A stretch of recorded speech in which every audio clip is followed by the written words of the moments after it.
Сіздермен құрметті ата-аналар.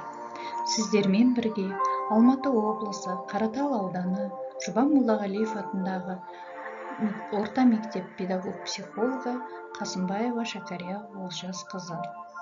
Бүгінгі біздің тақырыбымыз қашықтықтан оқыту форматына көшу бойынша оқушылардың ата-аналарына психологиялық көмек.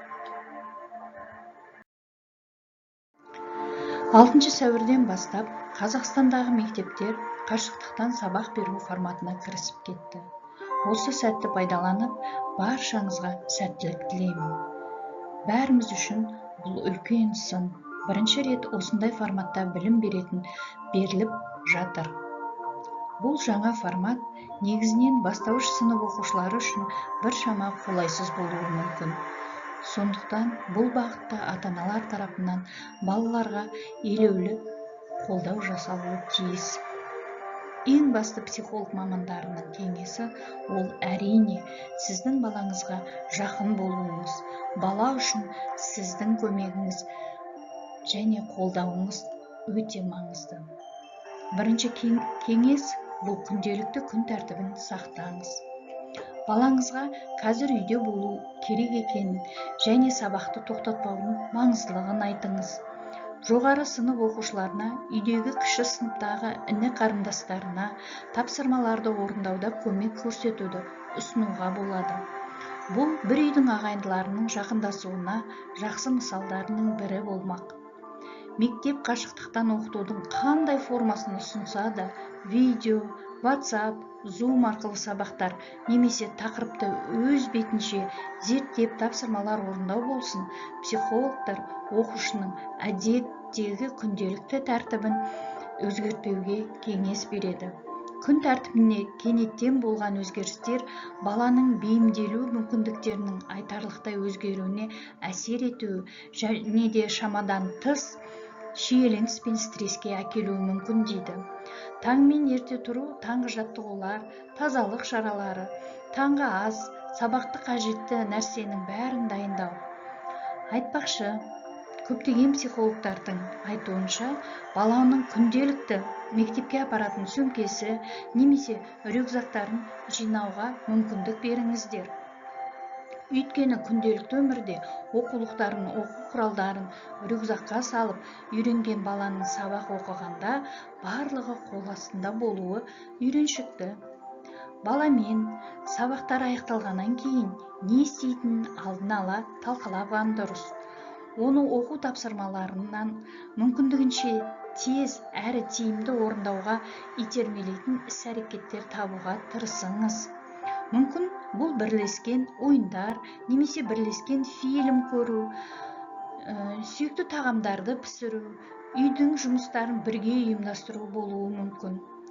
Бала ата-анасының қасында болған кезде және олар бірлесіп бір нәрсе жасаса, бұл қобалжуды төмендетеді, қымбатты ата-аналар. Екіншіден, сабаққа техникалық құрал-жабдықтар дайындаңыз.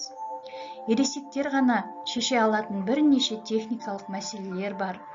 Үйдегі интернет үшін ақы төлеуді, ұялы байланыстың балансын толтыруды ұмытпаңыз. Қолыңыздан келгенше балаңызға сабақ жазылған қосымшаны орнатуға және меңгеруге көмектесіңіз. Үй тапсырмасын мұғалімге қалай дұрыс жіберу керектігін айтыңыз. Үшіншіден, құрметті ата-аналар, бұл сабақ кестесін құрыңыз. Қашықтықтан сабақ оқу форматы бойынша берілген сабақ кестесін үйде де көрінетін жерге орналастырған дұрыс болар. Кіші мектеп оқушылар үшін бұл өз қолмен жазылған әдемі плакат болуы мүмкін. Ал ересектеу балаларға жаңа компьютер экраны, яғни заставка дейміз ғой, оны безендіруге, сурет салуға өздерін шақыруға болады. Компьютер мен гаджет экранының қажет емес қалталарын, сілтемелерін жұмыс үстелінен тазалап тастаңыз. Алаңдататын хабарламаларды өшіріңіз. Үй жағдайында балалардың барлығы бірдей өздерінің күн тәртібін ұйымдастыра алмайды. Сондықтан мектеп қоңырауының рөлін ұялы телефондағы оятқыш немесе будильник дейміз ғой, соған алмастыруға болады.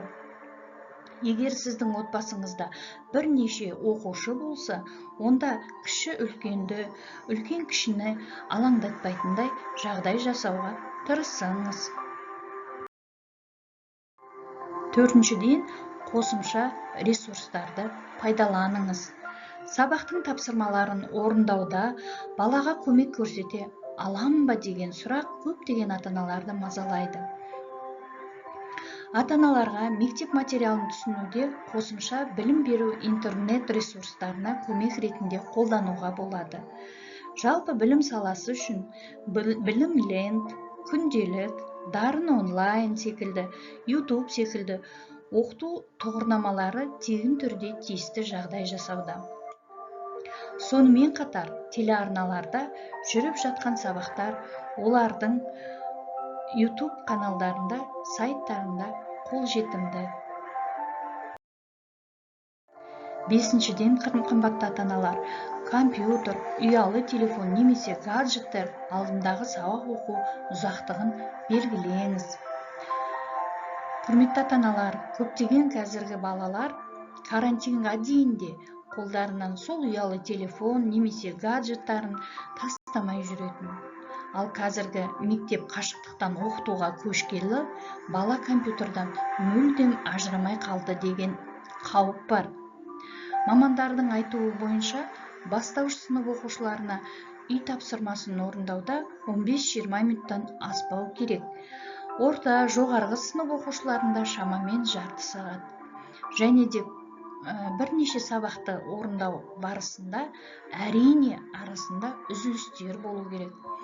Үзіліс кезінде балаңызға компьютерден алшақ болатын түрлі көз жаттығуларын қайталаңыздар. Бой сергіту жаттығуларын орындауға ұсыныңыз. Өзіңіз көрсетіп, тіпті бірге орындаңыз. Өйткені ата-ана баланың жанындағы басты ұстазы. Балаңызбен күнделікті қашықтық сабақтарынан кейін міндетті түрде демалуды әдетке айналдырыңыз. Балаларыңыз тынығу өте қажет. Бұл демалыс шараларын ойын түрде өткізуге ұсыныңыз. Мысалы, әртүрлі жарыстар ұйымдастыру мысалдарының бірі болып, қайсы телефон мен компьютерсіз ұзақ уақыт жүре алады деген ойынды да ойнатуға болады. Ал бұл уақытты бала үшін қызықты әрі көңілді өткізуге болады. Алтыншыдан, құрметті ата-аналар, мотивация және мадақтауды ұмытпаңыз. Оқушы жаңа оқу режиміне ыңғайлану барысында қашықтықтан беріліп жатқан сабақтар мен үй тапсырмаларын орындауын бақылаңыз. Әрі орындалған жаттығу, тапсырма немесе шығарылған есептер болса, сол үшін мадақтауды ұмытпаңыз. Егер сіздің балаңыз жеке пәндерден артта қалса, мұғалімдермен хабарласып, және мүмкін болса, жеке қашықтықтан консультациялар алыңыз. Жетіншіден, балаңызбен сөйлесуге көбірек уақыт бөліңіз. Балаңызға сыныптастарымен интернетте сөйлесуге тыйым салмаңыз. Егер ол қайбір пәннен бір тақырыпты жақсы білсе, оның достарына үй тапсырмаларын орындауға көмектесуге шақырыңыз.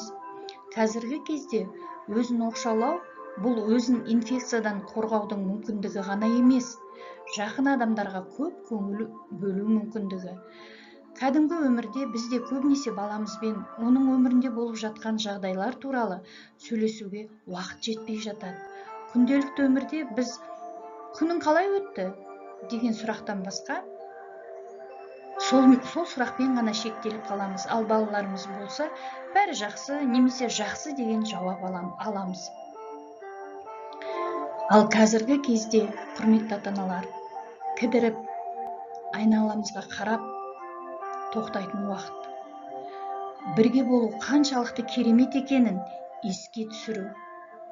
Балалармен жақынырақ сөйлесу және олардың сіз үшін маңызды, сүйікті және құнды екенін тағы бір рет көрсету уақыты құрметті ата-аналар.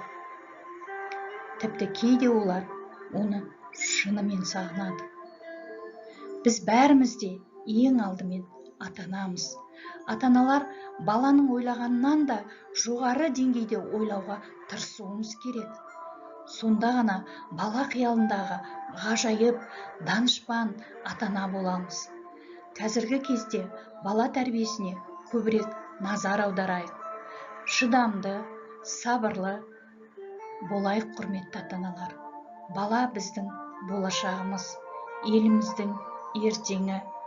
Білімді, саналы, қабілетті ұрпақ тәрбиелеу ол біздің қолымызда. Біз сіздермен біргеміз.